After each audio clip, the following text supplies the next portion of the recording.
Special education in the classroom. The importance of special education.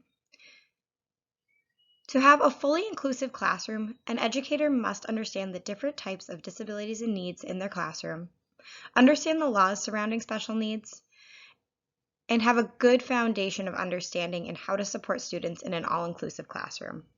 In this presentation, we will cover all of these topics.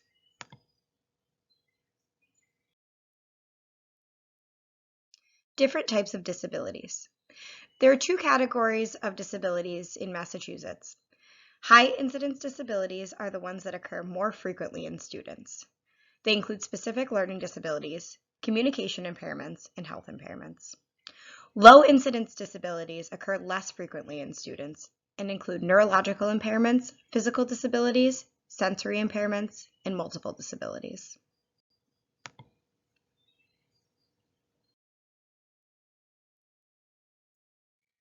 In the 2011-2012 school year, over 149,000 students had disabilities.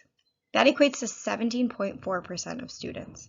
And with the popularity of all-inclusive classrooms, it is imperative that all educators understand special education.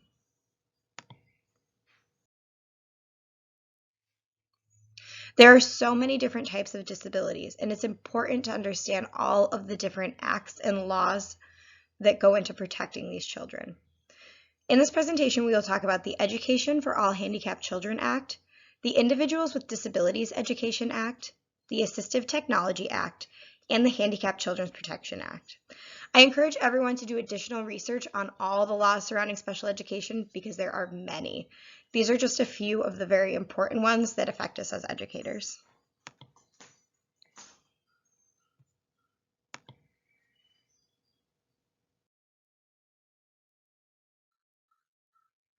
The Education for All Handicapped Children Act. This act ensures that special education services are made available to all children who need them. It guarantees fair and appropriate decision-making for services. It guarantees specific managing and auditing requirements for special education to prevent any kind of unfair decisions or misrepresentation.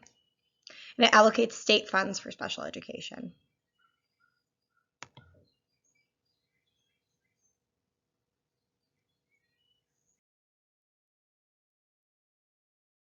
The Individuals with Disabilities Education Act.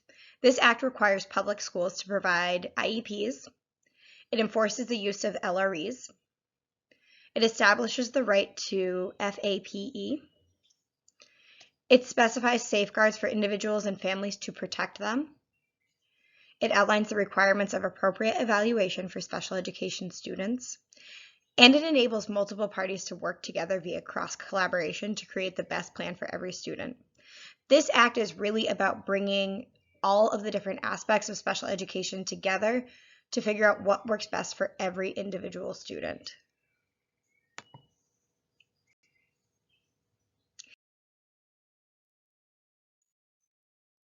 The Assistive Technology Act.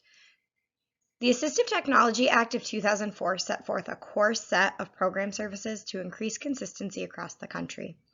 As a result, at least 60% of the funds each state's assistive technology program receives must support state-financed activities, device reutilization programs, device loan programs, and device demonstration programs.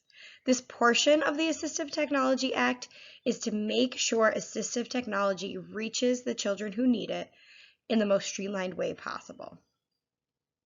This act also provides assistive technology to persons with disabilities so they can more fully participate in education, employment, and daily activities on level playing fields with other people in their communities. Because technology plays an increasingly important role in our lives, from business functions to providing educations, it impacts individuals with disabilities no less than the remainder of U.S. citizens. That means no matter if you're a child in school, or an adult at work, or just someone at home, you're going to use technology. The Assistive Technology Act helps you access that in a fair way.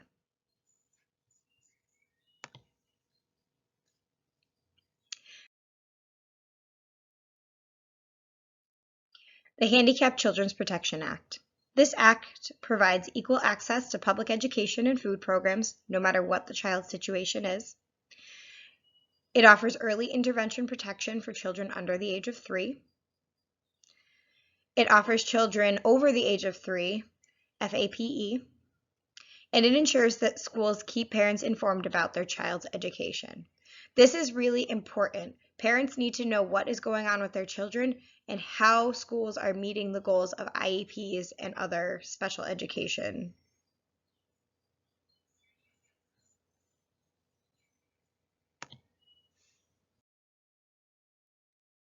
Creating a supportive and inclusive classroom. There are many ways that an educator can support an inclusive classroom. 3 that are really stand out and essential are treating students as individuals, setting clear and high expectations, and varying assessments based on the individual.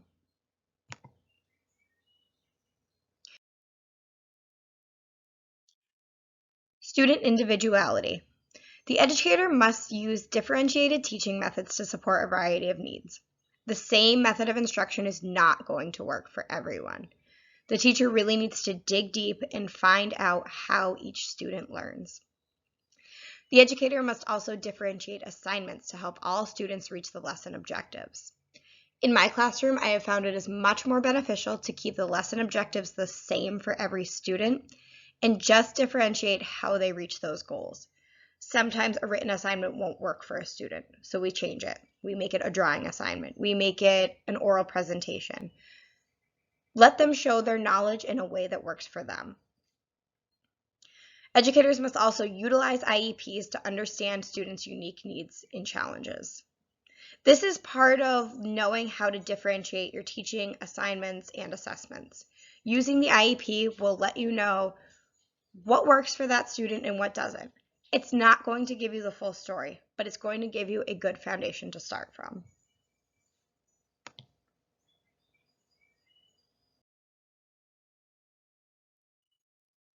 The importance of high expectations.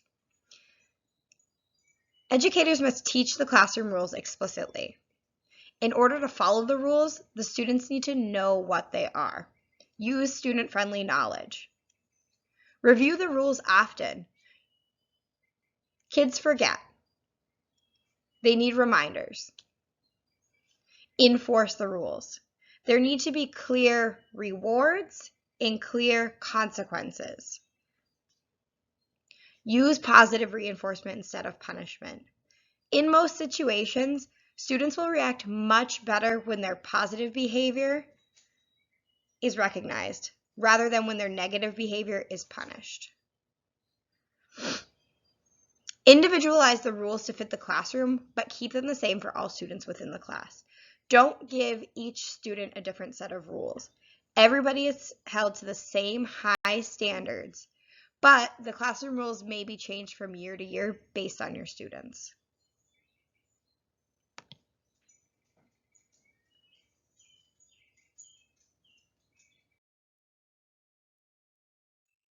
Varied assessments. Your assessments should be tailored to individual students. Just like assignments, if the student struggles with oral processing, it would not be beneficial to test them using an oral assessment. I like to use formative assessments through all of my lessons. They occur throughout the lesson and are often the most telling and accurate form of assessing all students.